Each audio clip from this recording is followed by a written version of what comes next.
The day my husband came home from Portland, he walked past the hospital discharge papers on the kitchen counter and asked if we had any of that leftover pasta.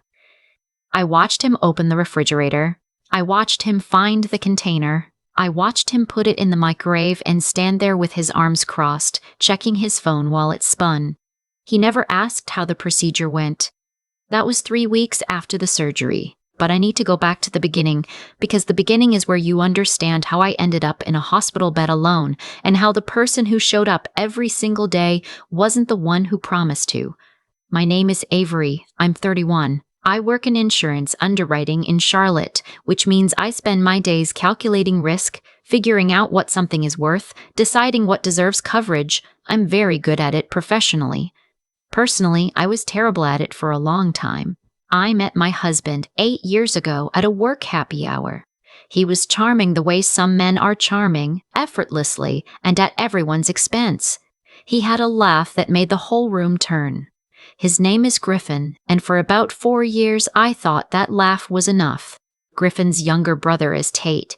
If you want to understand Griffin, understand Tate first. Tate is 2 years younger, 6 feet tall, perpetually between careers, and has been described by every member of their family as brilliant, sensitive, and misunderstood. Tate dropped out of architecture school.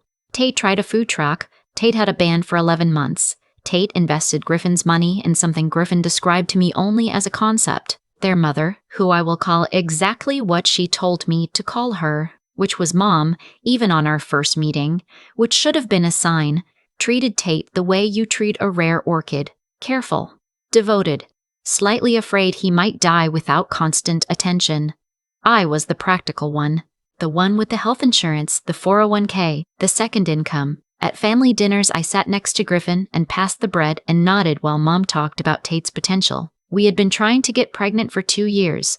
I want to say that plainly because it doesn't get said plainly enough. 2 years of scheduling and tracking and hoping, and then the specific quiet devastation of another negative test. 2 years of Griffin saying, "We'll keep trying," without ever saying it the way I needed him to say it. 2 years of his mother asking at every holiday, "So any news yet?" with a smile that stayed the same whether I said no or changed the subject. The surgery was a laparoscopy. My OBGYN found endometriosis during a routine follow-up, extensive enough that she wanted to go in and remove the tissue before it complicated things further. It wasn't emergency surgery, but it wasn't optional either. She was clear about that. The sooner the better, she said. This is affecting your chances. I scheduled it for a Thursday in October. I told Griffin 3 weeks out. I told him again 2 weeks out. I showed him again 2 weeks out. I showed him the paperwork, the pre-op instructions, the date circled on the calendar app we shared. He said, "I've got it, Ave." I know, the way he said most things, not dismissively exactly, but with a kind of friction, like my words were slightly inconvenient. The week before the surgery, Tate called. I wasn't in the room for the call. I was in the kitchen making dinner, and I heard Griffin's voice change the way it always changed when Tate called. Lighter, faster, the version of Griffin that didn't have a mortgage or a wife or a calendar with a circled date. When he came back into the kitchen, his eyes were already somewhere else. "Portland," he said. I turned the stove down. "Portland?" Tate's band, the new one, was playing a showcase. 3 days, 2 nights. It was important, Griffin said. It was a real opportunity this time. He said the last part with enough emphasis that I understood he'd already decided. I set down the spoon. "My surgery is Thursday," I said. He rubbed the back of his neck. "It's laparoscopic. You'll be out the same day." "Same-day discharge," I said slowly. "Doesn't mean same-day fine. It's minimally invasive, Ave." I stared at him. "I know what it is. I'm the one having it." He said he'd be back by Saturday. He said his mother could check on me. He said I was capable, and I want you to notice how that word works, capable. Like my ability to handle things alone was a favor he was doing me by believing in. I said okay, not because it was okay, because I had spent 6 years learning that Griffin's version of a conversation had an ending already built in, and my job in these moments was usually to find my way to it without too much noise. I drove myself to the hospital on Thursday morning. I checked in at the surgery center on the 2nd floor, changed into the gown, signed the consent forms alone with a pen that was attached to a clipboard by a rubber band. The intake nurse asked if anyone was with me, and I said my emergency contact would be reachable by phone. She wrote something down. I didn't look at what. The anesthesia felt like falling sideways, then nothing. When I came back, the ceiling was that particular shade of institutional off-white, and the first thing I noticed was that the chair in the corner of the recovery room was empty. A jacket I didn't recognize was hung on the hook by the door. It wasn't mine. I stared at it for a while, trying to figure out whose it was, before I understood it belonged to the patient in the next bay. My nurse's name was Priya. She had dark eyes and the specific calm of someone who has explained the same thing to frighten people many times. She checked my oxygen, adjusted something on my IV, and asked me how my pain level was on a scale of 1 to 10. 6, I said. Maybe 7. She nodded. That's normal for the first hour. It'll come down. Is anyone... I started. Priya looked at her clipboard briefly, then at me. Your emergency contact hasn't called in. I closed my eyes. Griffin, I said. She wrote something. I'll note it. I was moved to a recovery room after 2 hours. Same off-white ceiling, different window. The afternoon light came in at a low angle and made everything look slightly golden and slightly wrong. My abdomen felt like someone had inflated a balloon inside it and then changed their mind. I was cold in a way the blankets couldn't fix. My phone had 3 texts. Griffin landed safe. Griffin, Tate killed it tonight. A photo, blurry and loud-looking, of a stage with too many lights. I put the phone face down on the blanket. By evening, I was stable enough to have visitors, but no one came. There was a hospital volunteer who walked the floor around 7, an older man with a cart of paperbacks and crossword puzzle books, and he paused at my door and looked at the empty chair beside my bed, and then at me and said, "Can I get you anything?" I said no thank you, and he nodded and kept walking, but slowly, like he wasn't sure he should. I didn't sleep much that first night. The pain had settled into something manageable but present. I lay there listening to the building sounds, the elevator, the carts in the hallway, someone's IV alarm beeping 2 rooms down, and I thought about the word capable, how it can mean strong, or how it can mean we don't have to worry about you, which are very different sentences. Priya came back on the morning shift. She remembered me, which I appreciated. "How we doing?" she asked. "Okay," I said. "Better." She checked my chart. She paused at something, then looked at me with that careful professional expression that isn't quite neutral. "You had a visitor last night," she said. I frowned. "Who?" She hesitated. "He didn't come in. He asked at the nurse's station for your room number. He was told visiting hours were over. He said he'd wait." I sat up slightly. "Wait where?" She tilted her head toward the hallway. "Down the end. There are chairs by the window. He was there when I left at 11. He was there when I came in at 6. I felt something strange move through me. "Who is he?" "He didn't give his full name at first," she said. "Just said he was a family friend. But he came back this morning. He asked how you were." She paused. "He brought coffee for the nurse's station. She said it the way you'd say something that surprised you into softness." I stared at the door. "What's his name?" She checked a note on her clipboard. "Darian Wells." The name hit me in a place I hadn't expected. I hadn't heard that name in 4 years. Darian Wells was my father's business partner. Correction, my father's former business partner, before the falling out, before my mother decided he was the villain in a story that was mostly her own making. I was 22 when my parents sat me down and explained, with the united front they only ever deployed against outsiders, that Darian had betrayed my father's trust, that we were not to have contact, that the friendship was over. I had believed them. I had no reason not to. I was 22 and my parents were my reference points for truth. I was not 22 anymore. There's a thing that happens when you've been in a hospital long enough alone. The walls of what you're willing to question start to soften. By day 2, I was questioning a lot of things. "Priya," I said that morning, "can you send him in?" She nodded like she'd been waiting for me to ask.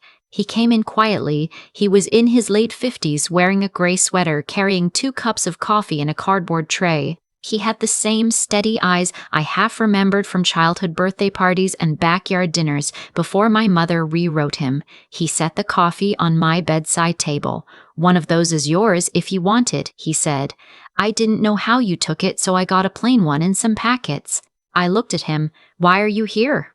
He sat down in the chair beside my bed, the empty chair, the one that had been empty since Thursday, and he said, "Because I heard you were alone. How did you hear that?" He looked at his hands for a moment. "I have a friend who works in this building, not on your floor. She recognized your last name on the surgery board, and she called me because she knows—" He paused. "She knows your father and I had a falling out, and she also knows that I've been trying to find a way to reach out for years." He looked up.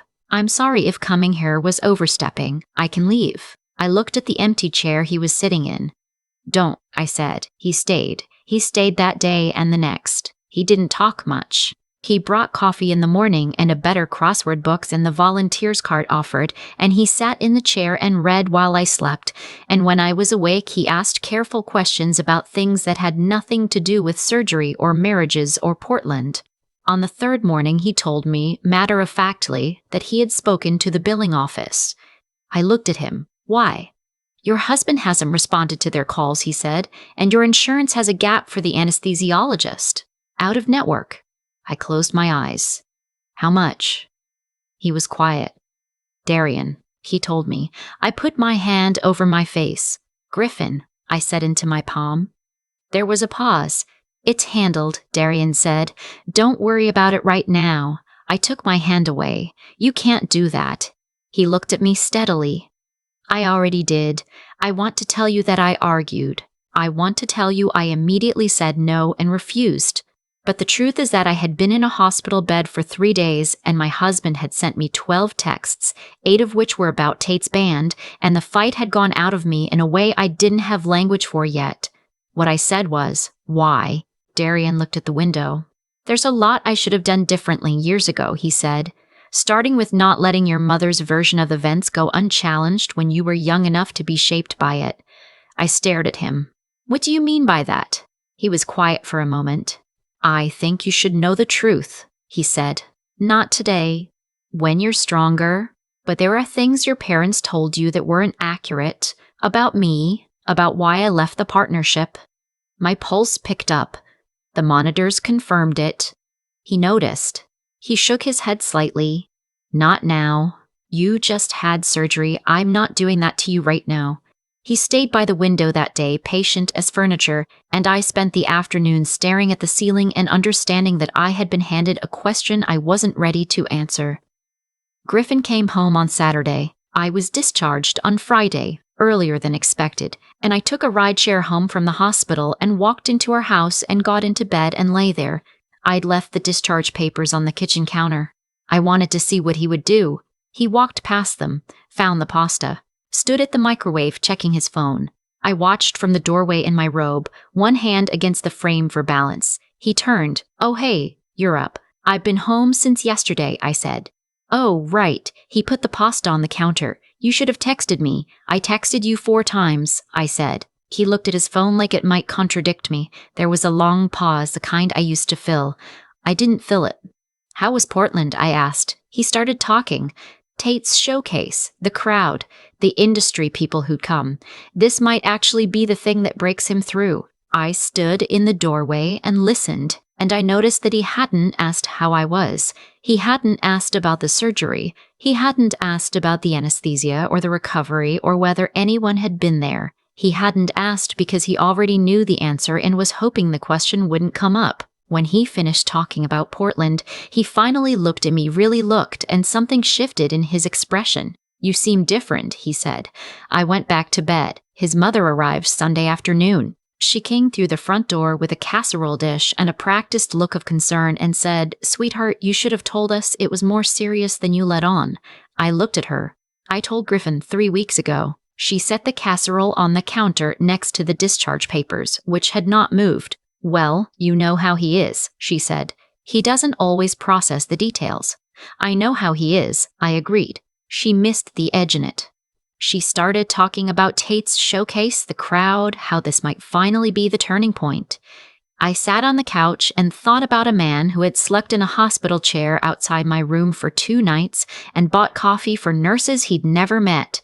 She stayed for an hour. When she left, she hugged me at the door and said, You're so strong, Avery. I don't know how you do it. That word again. The following Tuesday, I called Darian.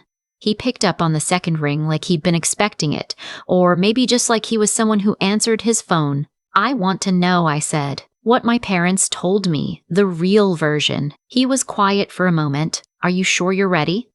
I looked around my kitchen. The discharge papers were still on the counter. Griffin had worked around them for 5 days without touching them. Yes, I said. He talked for almost 2 hours. I sat at my kitchen table with my coffee going cold, and I listened to a version of my history that I recognized, the dates, the places, the basic facts, but told from an angle that made the shape completely different. The falling out hadn't been about betrayal. It had been about my mother asking Darian to sign something he wouldn't sign, about my father choosing the easier story, the one that kept his marriage and saved his pride. Darian had a daughter. Her name was in a box of documents he'd wanted to give my family for years, documents that would have changed several legal questions that had quietly shaped the last decade of my life. He hadn't been trying to disappear. He had been trying to get back in. I don't know what your parents told you about me, he said at the end. That you couldn't be trusted, I said. He exhaled quietly. I'd understand if you still believe that. I didn't come to the hospital to argue for myself. Why did you come? Because your father and I built something together for 15 years, he said, and whatever happened between us, you were never part of that. You were a kid. And then you became an adult. And I watched from a distance, and I watched you make yourself useful to people who treated useful like a personality instead of a burden. I pressed my hand flat against the kitchen table. I'm not trying to replace anything, he continued. I just couldn't watch you be alone in a hospital while the people who should have been there were somewhere else. The casserole dish was still on my counter. I hadn't opened it. That night, Griffin and I had the conversation we'd been orbiting for months. I didn't yell. I have spent years being the calm one, the practical one, the capable one, and I used that voice, the flat, even one, and I said what I meant without scaffolding. I said, you knew when my surgery was. I said, you went anyway. I said I had to give a different name as my emergency contact because when they called you, you didn't call back. I said someone I hadn't spoken to in 4 years sat outside my room in a hospital chair because the person who promised to be there was watching your brother's band in Portland. Griffin said, you never told me how serious it was. I said, I told you it was surgery. He said, you're always so capable. I didn't think. I said, that's the problem. His mother called the next morning. I let it go to voicemail. Her message said that Griffin was upset, and that I needed to understand that family means showing up for each other, and that I was being rigid. Family means showing up, I repeated quietly in my empty kitchen. I thought about that for a long time. A week after that conversation, I filed the paperwork to begin a legal separation. I did it alone, at my kitchen table, with the same flat, practical precision I brought to risk assessments at work. I knew what this was worth. I knew what it wasn't. Darian came to Charlotte 2 weeks later. We had lunch at a place near my office, a low-key spot with good soup and enough noise that neither of us had to perform. He brought the box of documents he'd mentioned. I didn't open it at the table. I put it in the back seat of my car, and we sat and ate and talked for 2 hours about things that had nothing to do with the last month. At the end of lunch, on the sidewalk, he said, I want you to know I don't need anything from you. Not your forgiveness. Not a relationship. I just wanted you to have an accurate picture. I looked at him. You sat in a hospital hallway for 2 nights. He shrugged slightly, like it was nothing, and I recognized that gesture because it was the gesture of someone who doesn't need credit for the thing they did. I went home and opened the box. There are stories you grow up inside, and there are the facts underneath them, and the distance between those two things is where a lot of women my age have been quietly living. I've been living in someone else's narrative my whole adult life. Capable, strong, she'll figure it out. The person who doesn't need much, the person we don't have to worry about. What I was actually was worn down, not dramatically, not in the way that requires an audience. Just slowly, the way something loses color over years, until one day you're in a hospital bed alone trying to remember what the original shade was. I'm not going to tell you I healed quickly. I didn't. The separation was slow and dull and paperwork heavy, and there were evenings I sat in my apartment. I moved in November and felt something I couldn't name that was somewhere between grief and relief and didn't fit neatly into either. Griffin's mother called 3 more times. Tate called once, which surprised me, and said he was sorry in that particular way people say sorry when they want you to know they're sorry, but they also want you to know they're not entirely sure what for. I didn't call either of them back. My own mother called when she heard about the separation. She said, "I hope you're not doing this because of that man." I knew she meant Darian. I said, "I'm doing it because of me." She was quiet in a way that told me she didn't fully believe that. I had lunch with Darian again in December. And in February, he came to Charlotte for work and we had dinner at a place with actual tablecloths, and he told me more about the years I'd missed. The version of my history that had been sitting in a box waiting for me to be ready for it. I don't know what we are to each other exactly. The word family feels too large and too loaded. What I know is that he answers his phone. He comes when he says he'll come. He doesn't ask me to be capable. He doesn't treat capable like a compliment. He treated me like someone whose medical bills were worth paying, whose empty room was worth sitting outside, whose history was worth correcting even when there was no personal gain in it. I've thought a lot about what my mother-in-law said. Family means showing up. She said it to argue that I was wrong, that I expected too much, that I should recalibrate, but the sentence itself, divorced from her intention, was true. Family means showing up. I had one person who showed up. He had no obligation to. He wasn't even someone I'd spoken to in 4 years. He came because he thought I shouldn't be alone, and then he stayed because I wasn't done needing someone to stay. I'm 31, and I'm rebuilding from something that didn't collapse loudly. It came apart quietly, the way things do when they were built on the assumption that you'd always hold them up. I'm not holding anything up anymore that isn't mine. And the person who sat in that hospital hallway with coffee he bought for nurses he didn't know, I think he understood before I did that what I needed wasn't someone to tell me I was strong. What I needed was someone to show up anyway. I used to think being capable was a compliment. People said it to me the way you'd say you're so tall or you have such good taste, like it was just a fact about me. Neutral, descriptive. But somewhere in my 30s, I started to understand that capable, when said by certain people in certain tones, is actually a transaction. It means we don't have to show up for you. It means you'll handle it. It means the chair beside your hospital bed can stay empty because you'll be fine either way. I was not fine either way. I just never said so. That's the part I've had to sit with longest. Not what Griffin did, not what his mother said, not even the years of slowly funding someone else's idea of a future, but the part I played in all of it.